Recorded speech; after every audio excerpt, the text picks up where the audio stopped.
भारतामध्ये आणि आता काय झालं, महाराष्ट्रातल्या सर्व शेतकऱ्याचा हरभरा काढणी चालू आहे, गहू देखील काढणी चाललेला आहे, त्याच्यानंतर मका देखील काढणी चालू आहे, तंबाखू देखील काढणी चालू आहे, हळद काढणी चालू आहे. त्या सर्व शेतकऱ्यांनी एक अंदाज लक्षात घ्यायचा. आज राज्यात 9 मार्च आहे. 9 मार्च पासून राज्यामध्ये 16 मार्च पर्यंत तुम्ही शेतीची कामे करून घ्या. गहू काढून घ्या, हरभरा काढून घ्या, मका काढून घ्या, तंबाखू काढून घ्या. कारण की राज्यामध्ये 17 मार्च ते 25 मार्चच्या दरम्यान वातावरण खराब होणार आहे. काही काही ठिकाणी पाऊस पडणार आहे, कुठं रिमझिम पडणार आहे, काही भागात गारपीट होणार आहे, कुठं निरंक राहणार आहे, काही भागांना सोडून देणार आहे, कुठं नुसतं वारं सुटणार आहे. म्हणून हा अंदाज लक्षात यायचा. मग राज्यात पाऊस कसा येणार आहे, तर राज्यात सांगायचं झालं तर 16 मार्चला राज्यामध्ये वातावरणात बदल व्हायला सुरुवात होईल. 16 मार्चला ढगाळ परिस्थिती राहील, पण 17 मार्चला मात्र वर्धा जिल्हा, नागपूर जिल्हा, भंडारा जिल्हा, चंद्रपूर जिल्हा, यवतमाळ जिल्हा, वाशिम, हिंगोली, नांदेड, परभणी, अकोला, अमरावती, बुलढाणा ह्या जिल्ह्यामध्ये काय होणार आहे, म्हणजे 17, 18, 19च्या दरम्यान काही ठिकाणी पाऊस सुरू होईल, कुठं रिमझिम पडेल, काही ठिकाणी वादळी वारं सुटेल. म्हणून हा अंदाज पूर्व विदर्भ आणि मराठवाड्यातल्या काही जिल्ह्यातल्या शेतकऱ्यांनी लक्षात द्यायचा. 17, 18, 19, 20च्या दरम्यान. त्याच्यानंतर ह्याच जिल्ह्यामध्ये 22, 23, 24च्या दरम्यान परत पावसाचं वातावरण तयार होणार आहे. म्हणून हे लक्षात येतं. म्हणजे 2 टप्प्यात पाऊस येणार आहे.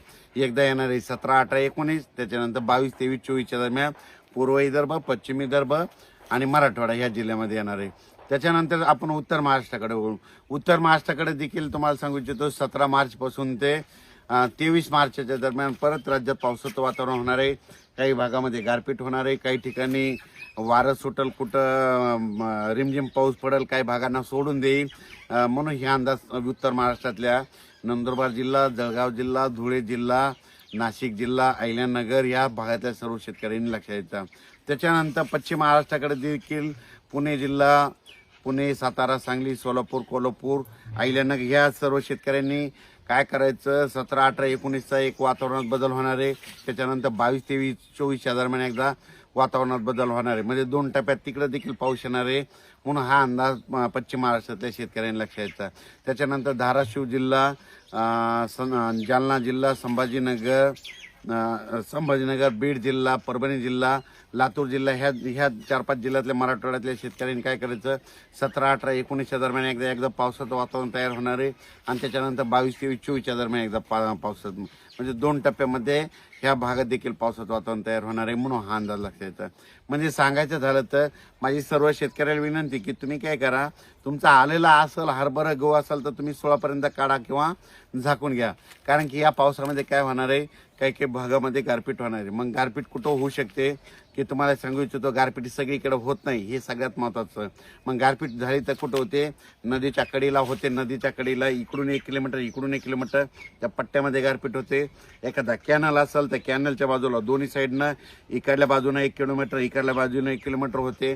एखादा तळ असेल तर तळ्याच्या बाजूने 4ही बाजूने 1 किलोमीटरच्या अंतरानं होते. एखादा डोंगर असेल तर डोंगरावर गारपीट होते.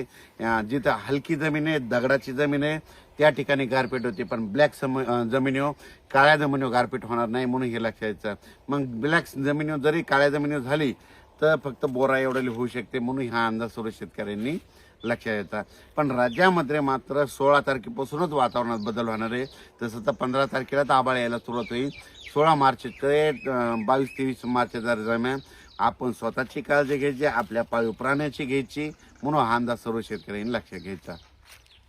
राज्यात हे पाऊस काही काही ठिकाणी पावसाळ्यासारखा पडणार आहे, काही भागात पडणार देखील नाही, काही ठिकाणी नुसतं वारं सुटणार आहे, काही भागात गारपीट देखील होणार आहे. म्हणून हा अंदाज सर्व राज्यातल्या सर्व, म्हणजे प्रत्येक जिल्ह्यात सर्वदूर सगळीकडे पडणार नाही. तर तुम्हाला एक उदाहरण सांगतो. परभणी जिल्ह्यामध्ये 800 गाव येतं, 848 गाव येतं. तर 848 गावामध्ये नाही पडणार, 50% गावामध्ये पडेल आणि 50% गावामध्ये नुसतं वारं सुटतं.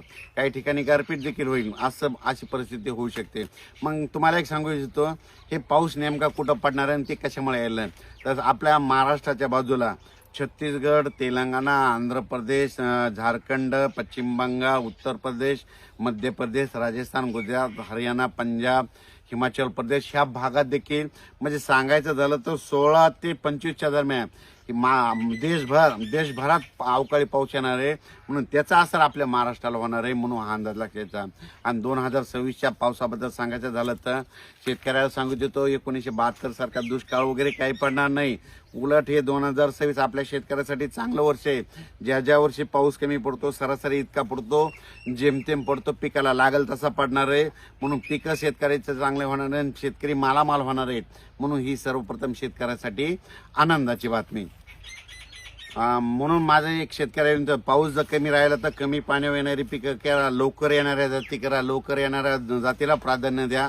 असं केलं तर लवकर येणारं पीक निघून जातं. पण तुम्हाला एक सांगू इच्छितो, हे पावसाळा जरी सुरू झाला, परतीचा पाऊस मात्र काही काही जिल्ह्याला झोडपून जाणार आहे, म्हणून हा अंदाज देखील सर्व शेतकऱ्यांनी लक्षात घेता. म्हणून म्हणतो भविष्यामध्ये झाडं लावावी लागतील, झाडं लावा, त्या पृथ्वीचं तापमान कमी करा. जोपर्यंत हे तापमान कमी होणार नाही तोपर्यंत ह्या अतिवृष्टीला, गारपिटीला सामोरं जावंच लागणार आहे, म्हणून हा अंदाज लक्षात घ्यायचा. जितकी झाडं जास्त तितका पाऊस रिमझिम पडतो, म्हणून हे देखील सर्व शेतकऱ्यांनी लक्षात घ्यायचं. अचानक वातावरण बदल झाला तर